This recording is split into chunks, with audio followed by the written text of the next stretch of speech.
Welcome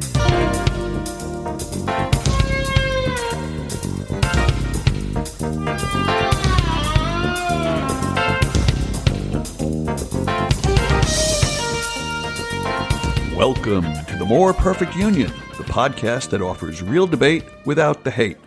I'm Kevin Kelton, and today we bring you the final More Perfect Union podcast for the summertime of 2022. We will be taking a few weeks off, doing some traveling, spending some time with our families, and we'll be back in the middle or the end of August, as yet to be determined. But in the meantime, tonight, to bring you our last podcast for this summer, we have what I consider a very special show and a very special guest. It's just me and one interview guest who, for the purposes of anonymity, we are calling Polina. I've talked about her before on this podcast. I know her through a mutual friend, and she comes from Armenia and has been living in Russia for the last couple of decades. Now she goes back and forth between Russia and the United States, but she has a very interesting story to tell about her experiences in Russia, especially when the war was first starting in Ukraine. So, Polina, hi. Hi, Kevin. And I want to ask you, first of all, your background. Now, you're not Russian, right? What's your ethnicity, your background? I'm Armenian. Armenian, that's right. And you grew up in Armenia. Yes, I was born and grew up in Armenia.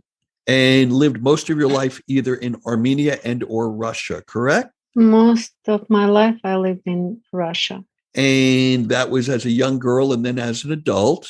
Tell me about what it was like to live in Russia growing up and then as an adult. Just tell me what you thought about it, what you liked, what you maybe didn't like. I would say great, because mostly when you are kid and adult, you don't even think how it is living in that place. You just love that place. But when you are getting older, in Russia, in that period, when I moved from Armenia to Russia, both countries has a crisis, because in that moment, Soviet Union got apart, and every country tried to survive by own. So exactly at that period, I moved from Armenia to Russia, and it was hard. Okay.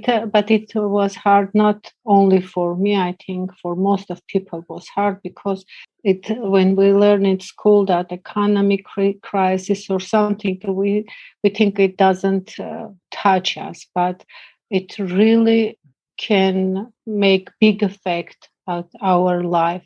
When the Soviet Union broke up, was that a concern to you? Were you worried? Were you upset? Or did you think maybe it was a good thing? I was very young. I didn't understand. Okay. But that period, during that Soviet Union, we were very happy. We think we have everything we need. My parents told me that they live a very good life. Now, we met back in, I think, 2020, maybe even a little bit earlier. You were in the United States for a while, and then you went back for family reasons. You went back to Russia. And this was right around the same time. This was like maybe the end of 2021, the beginning of 2022, just as Putin was starting to build up his forces inside Russia along the Ukrainian border. Were you aware of the buildup at the time, and what did you think was happening? Yeah, I was there, and that situation I remember very clear. Everybody who I talked to was very well worried, and they are like, "Oh, do you see what's going on? It's going to happen." And nobody believed to that that's possible, because Ukraine and Russia, they are similar ethnicity. They have same roots. They are brothers. They are real brothers. Yeah. And when that happened, of course, everybody was shocked, and they thought it's going to take only 3-4 days, not longer. But it's going on until now. Okay. And now, you know, of course, that Putin took land in Crimea. I think it was in 2014. He took back Crimea. Since then, there were parts of the Donbass that he's either taken back or attempted to take back. When you realized that he was going further into Ukraine, did you have a sense of why he was doing that? Did it make sense to you? Or did you think like, this is unnecessary? What were your thoughts? So I don't know, do you know or not, but this doesn't happen just yesterday or on February 24th. Right. This started almost 10 years, maybe I'm wrong, 8 years. This Crimea, Donbass, Donetsk, all that story, this story is going on almost 10 years. Yeah. So it's not just happened yesterday. Right. Did you think it was a good thing to try to reunite them with with Russia? Were you in favor of that? I am generally, I like when people get along together. But this is all not about people. This is all about politics. This happened because I think this is not between Russia and Ukraine. It's my opinion. I'm not politic. I am a regular human being. Because this affects everybody, even Americans, people. Because you have now here lots of immigrants from Ukraine, from Russia. Nobody likes this. Nobody. Right. But that's why you are subconsciously starting to understand or analyze why, what's the reason. Okay. So my thought is this war is between Russia and America, actually, not with Ukraine. It's like a superpower, two countries trying to delete whole world between them and have power and try to submit or try to prove their power above all of the world. So I think this will be done when America and Russia can just delete Ukraine two parts, and one part will be as a Germany now.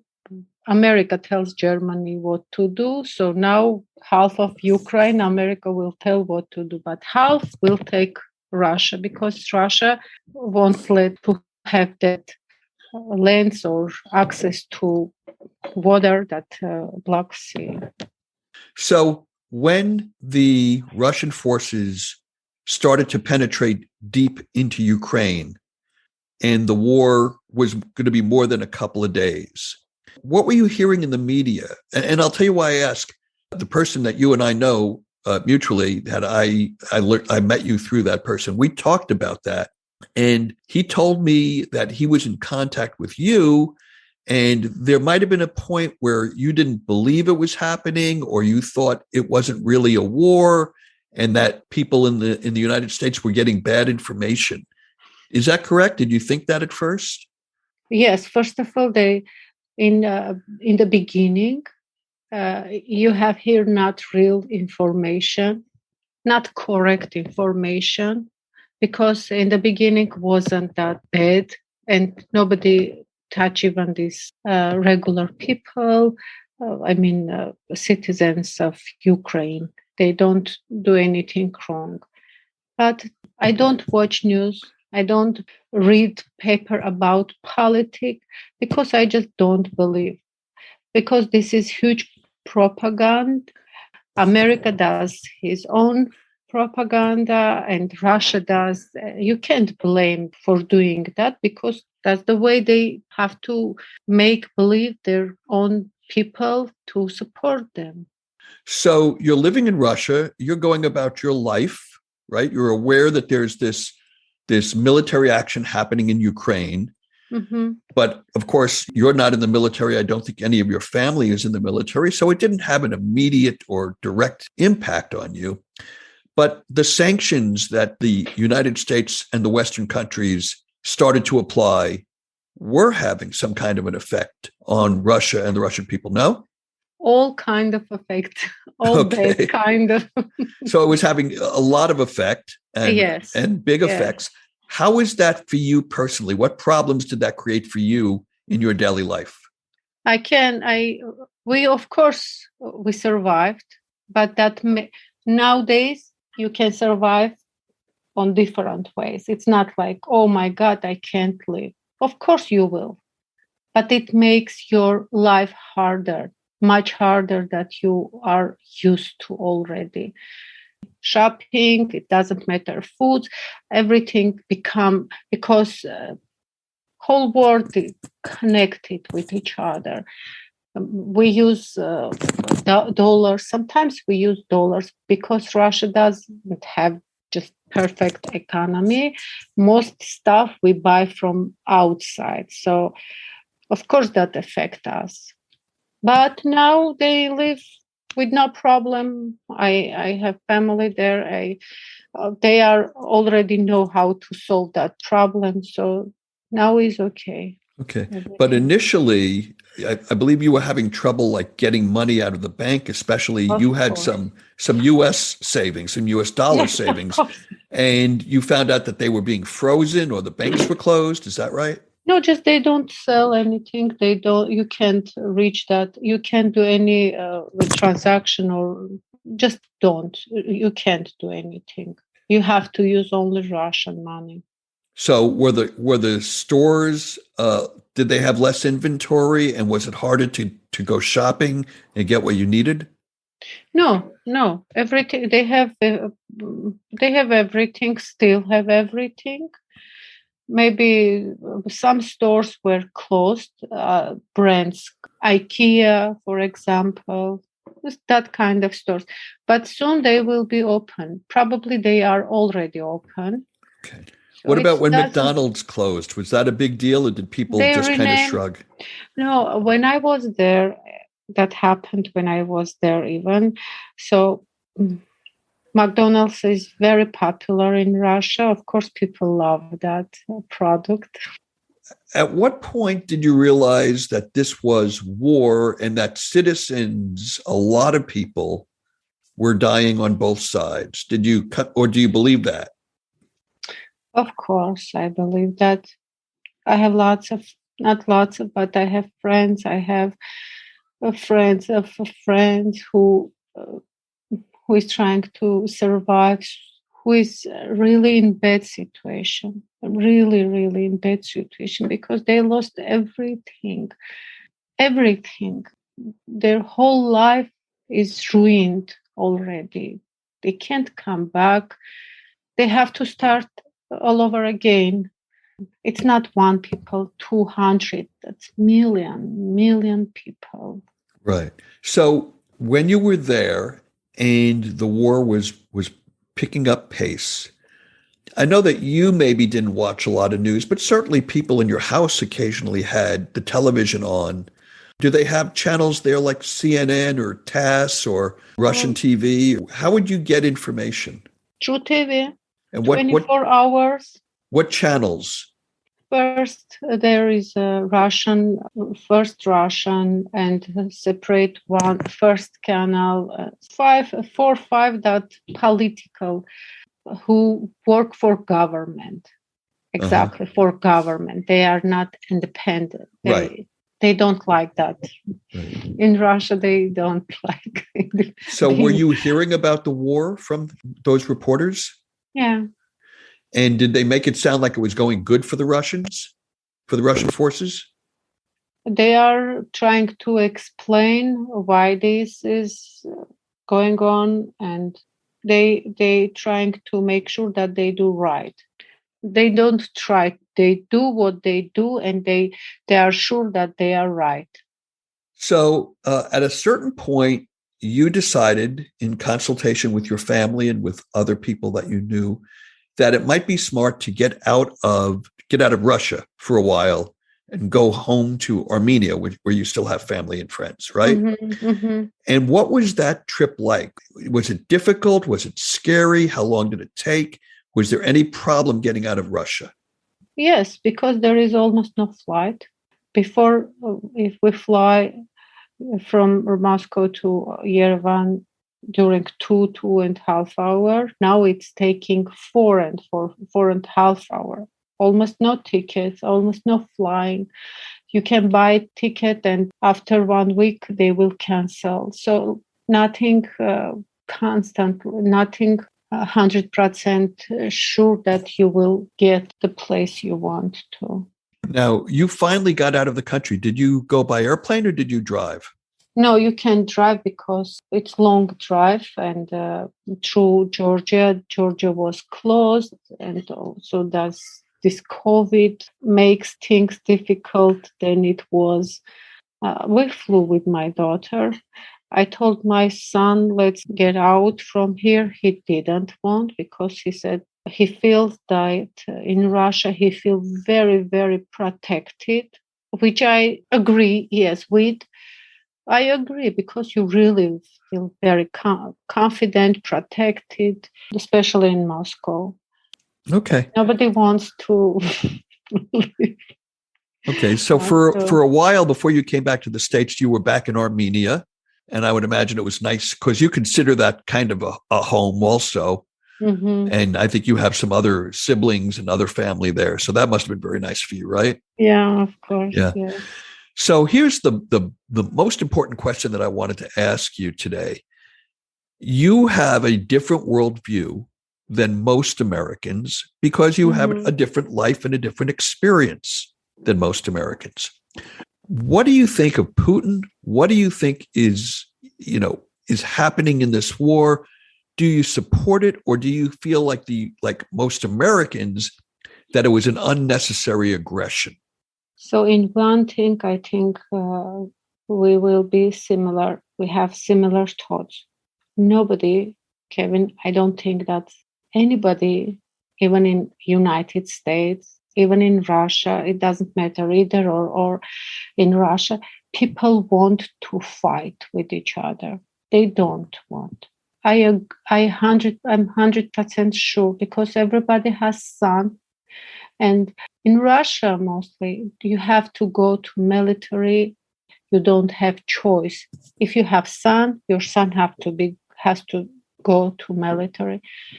And Russian are very peaceful people. They are never aggressive. Everybody who knows history, they know Russia never was aggressor. So in that point, I think nothing in the world doesn't worth that nothing. People have to die for that. So do you think Putin is a good leader, or are you angry at him? So there is, as a leader, I have two different opinion about him. He's good leader when he protects his border and how he related to other countries. He is great leader, I think so. But for his own people, he's the worst leader that I know. All leaders almost are worst. No one is good to me. But for his own people, he doesn't do anything almost because we don't have economy, we have huge resources that could make our country very strong, powerful that it was before. But they are very corrupt to do that for people. But when we are talking about Putin as a leader for country, in relationship between other countries, he is great leader because he's doing everything to keep that land, that everything has whole power of Russia. This his job actually. That his job. But I'm going to ask you again a little bit about him going into Ukraine. There's been a lot of loss of life, including women, children, elderly people. Schools and hospitals have been bombed. Malls have been bombed. People riding bicycles in the street. Do you feel it's all justified? I know you're against war. That we all agree on. We're all against war in the abstract. But a war is happening. And the Ukrainians did not attack Russia. Do you agree? Yes. So why do you think, yes, we know Putin wants to bring back some form of the Soviet Union. That's pretty obvious. He wanted to bring countries or regions that he believes are natural parts of Russia. He wants to bring them back into the fold. But do you think that he's justified in doing that, especially given the incredible loss of life that's happening because of it. So I don't know, can I talk with, tell these kind of things? Because you say whatever you now want. I am here. I love this country. Yeah. I love this opportunity that this country gave to me. But there is one big but. As I told you before, this is only my opinion. That's okay. As regular people can have its own. I could be wrong, but this is what I think about all this situation. So it's very important. We can't look at this situation only thinking, oh, kids are being killed. This started not today. I mean, Putin tried to stop Ukraine, and 100 million times he told, we can't continue this. We should come up with some decision.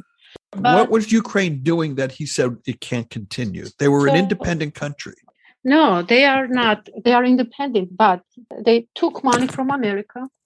They are corrupt. They are very corrupt. Ukraine, government, not people. So they took money from America. They come up with some agreement with America, and Ukraine is playing two games with America, and with Russia. That's why this process doesn't stop. Didn't stop. That's why this all going on 8 years almost. So one day, because they killed, you didn't know what's going on, what was happening these 8 years. Ukrainians, that they have a military which calls national. I don't know how it translates, but they have special military who who killed people in Donetsk, in everywhere that in that land, on that land. So you think that the Ukrainians were the aggressors in Donbass? Yes. But isn't that because they were trying to get back Donbass? No. It's not about they are trying to get back Donetsk, because this is history. If we are talking about these things, we have to know the history. So Crimea, that was all Russian territory. In 1915, 1916, that Khrushchev, Stalin, they just make their own map, and they gave part of lands to Ukraine, part of lands to other Azerbaijan, let's say. It doesn't real borders of that country. So the fact that Russia took back Crimea and Donetsk, that doesn't mean that was Ukraine land, that Ukraine owned that land. No. But because of Ukraine and Russia were brothers, very, very close two nations to each other. Before, they never talk about that. They didn't ask, this is my land, this is your land. But because of Ukraine trying to play with not really clear and honest game, and he is trying to be good for everybody and not good for Russia, that's why. So Putin decided to just finish this process. This is what I'm thinking. What do you think of Ukrainian President Zelensky? I like him as a comedian, but not as a politic. He's not politic, and this is a game. This is what American government or European, I don't know who is who work with this, but they put him as that like be a puppet? Easy manipulate, yes, and do whatever they want. He doesn't have any worth. He doesn't have anything value. I mean. Well, what about the fact that he's obviously a very effective wartime leader in organizing the Ukrainian forces and fighting back against a much larger country and a much larger military? You don't think so? No, of course not. He's doing that because he has support all French, America, England. They support. How can Ukraine fight with Russia? It's ridiculous. But shouldn't those other Western countries, those NATO countries, shouldn't they support Ukraine? No, I don't think so. No, of course, because whole Europe buy gas as before from Russia.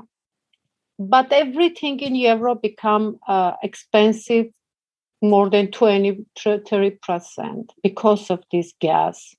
And they are not happy with this war too, because their economy is after this COVID crisis, because this was really crisis. And I think again something with America or Russia. I accept that America is that most powerful country, and all this crisis was created to kill Europe. But again, this is my opinion. So now they only country that wins something, that have something good from this war, it's only America, because for Europe this is very bad situation. But America has, I think, some problem with the economy too, because he has too much money, and now it's probably going to be very bad situation. He needs to get rid of this money. So through this war, he's trying to get rid of this money. He being Biden? No, America, because I don't think that Biden can do something like that, because in my opinion, he is trying to be honest and trying to do everything by hurt, most by hurt them. This is not one day decision. This all we had before Cold War. Yes. And now this is kind of like Cold War, not obvious. Nobody mentioned that. Nobody named this by word war, but this is really real war, because nowadays everything is digital. People won't just with gun fight each other. What's going on in Ukraine? They trying to get rid of that guns, everything that's military. This is laundry money.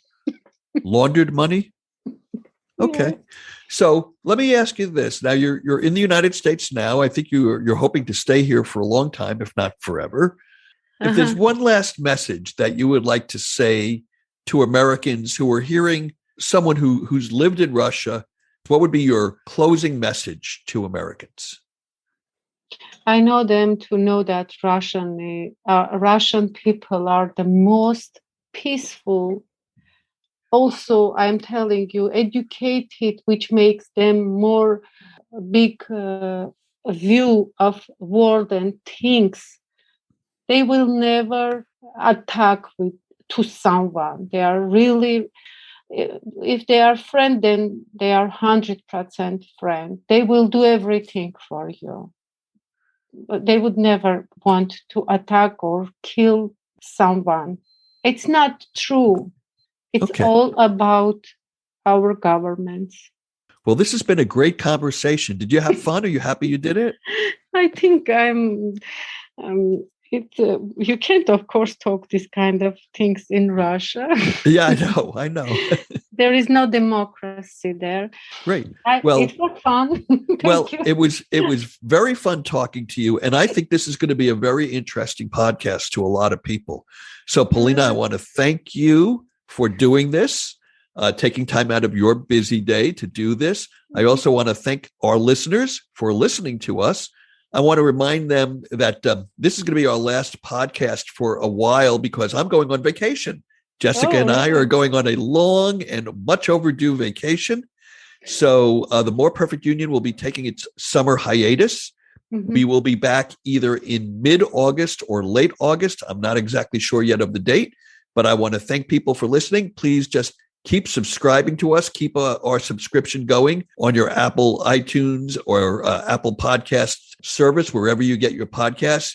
And when we come back, you will see our logo and you will see our new podcasts uploaded onto your system. So again, thank you for doing this. And for the More Perfect Union, this is Kevin Kelton. Have a great summer, and I'll see you soon. Thank you for inviting me. That was great. You were wonderful. Yes.